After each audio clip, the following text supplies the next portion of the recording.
আসসালামু আলাইকুম। আমি মোহাম্মদ মিজানুর রহমান বাবুল। আশা করি সকলে ভালো আছেন। আজকে আপনাদের সামনে একটা সমসাময়িক বিষয় নিয়ে আসছি।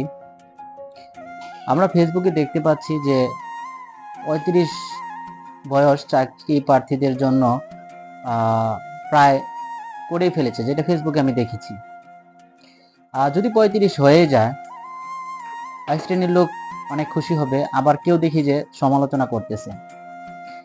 তো জানি না সেটা কেমন হবে, তবে আমার মতে আমি মনে করি যে সেটা দেশের জন্য ভালো হবে, কিন্তু প্রতিযোগিতা অনেক বেড়ে যাবে। যেমন ধরেন, আগে আমরা যদি 30 বয়স ছিল, সেটা যদি 35 হয়, তার মানে এখন যাদের বয়স 35 পর্যন্ত আছে সবাই আবেদন করতে পারবো। আগে কিন্তু 30-এর পরে আর আবেদন করতে পারতো না, এখন কিন্তু পারবে। এই 5টা বছরের যে ছেলে মেয়েগুলো আছে তারা কিন্তু আবেদন করতে পারবে। তারা কিন্তু এক সময় চাকরি প্রতিযোগিতায় মাঠে ছিল, বয়সের জন্য আবেদন করতে পারে নাই, তারাও কিন্তু আবার ফিল্ডে নামবে। আবার আরেক শ্রেণীর লোক আছে যারা অলরেডি চাকরি করতেছে, তারা কিন্তু চাকরি চেঞ্জ করার জন্য আবেদন করবে। বিষয়টা এরকম।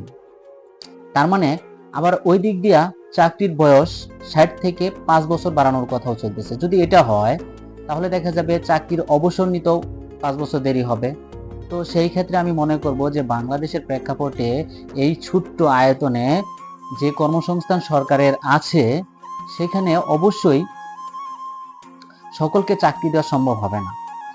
আর যেহেতু এদিক দিয়ে চাকরির প্রতিযোগিতা, অর্থাৎ 35 পর্যন্ত মানুষ আবেদন করতে পারবে, সেহেতু প্রত্যেকটা পোস্টের জন্য আগের চাইতে বেশি আবেদন করবে, এবং আবেদন করায় প্রতিযোগিতাটা একটু বেশি হয়ে যাবে। আর তার মানে বুঝতে হবে যে আমরা আগে যেরকম পড়াশোনা করতাম চাকরির জন্য, এখন কিন্তু তার চেয়ে বেশি পড়াশোনা করতে হবে, এবং কি গুছানো প্রিপারেশন নিতে হবে। কোনগুলা পড়তে হবে, কোনগুলা পড়তে হবে না, আরো বেশি সজাগ থেকে সেগুলো করতে হবে। আমরা কিন্তু আগে মোটামুটি একটু দেখা গেছে কি যে 30-এর পর বয়স চলে যেত, এটা মনে করতাম। এখন কিন্তু 35-এর পর চলে যাবে। তো সেই ক্ষেত্রে আমাদের প্রিপারেশনটা হাই নিতে হবে। আপনারা আগের চাইতে ভালো করে বেশি বেশি প্রিপারেশন নিতে হবে। আগের মতো প্রিপারেশন নিলে হবে না। বুঝতে হবে যে এখন প্রতিযোগিতার হারটাই বেশি হবে। সেই ক্ষেত্রে আমি যারা একাডেমিক পড়াশোনা করতেছেন তাদেরকেও বলবো, আপনারা সামনে যে চাকরির বাজারে আসবেন, তখন অবশ্যই আপনাদেরও কিন্তু অনেক মানে কঠোর প্রতিযোগিতার মধ্যে দিয়ে চাকরি পেতে হবে। তাই একাডেমিক লেভেল থেকেই আপনারা সকলে পড়াশোনা করবেন ভালোভাবে। যারা এসএসসি দিতেছেন ওখান থেকে ভালো করবেন, যারা ইন্টারমিডিয়েট দিতেছেন সেখান থেকে ভালো করবেন, যারা অনার্স দিতেছেন সেখান থেকে কিন্তু পড়ে পড়ে চাকরি প্রিপারেশনটা হাই লেভেলে নিতে হবে, এবং দেশের জন্য এটা অনেক ভালো হবে। অনেক কেন ভালো হবে? কেননা প্রতিযোগিতা যত বেশি হবে, আমাদের ভালো মেধাবী ছাত্রগুলোই আমাদের এই চাকরির পোস্টে জয়েন করবে, আর জয়েন করলে দেশও এগিয়ে যাবে। হ্যাঁ, সেদিক থেকে আমি মনে করি যে দেশের জন্য এটা ভালো হবে।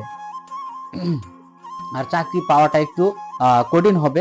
যতগুলো পোস্ট আছে ততগুলোই চাকরি হবে, এর বেশি হবে না। চাইলেও সম্ভব না সরকারের সবাইকে চাকরি দেওয়া। তাই আমি বলবো, যারা চাকরি করতে চান ভালোভাবে প্রিপারেশন নিয়ে চাকরি মাঠে আসুন, আর যারা চাকরি করতে চান না তাহলে ব্যবসায় ভালোভাবে মনোযোগ দেন, ব্যবসার জন্য প্ল্যান করেন, বা বিদেশে যেতে চাইলে বিদেশে যান, সমস্যা নেই। তবে আমাদের দেশকে আগায় নিতে হবে, এটাই হলো আমার সবচেয়ে বড় কথা।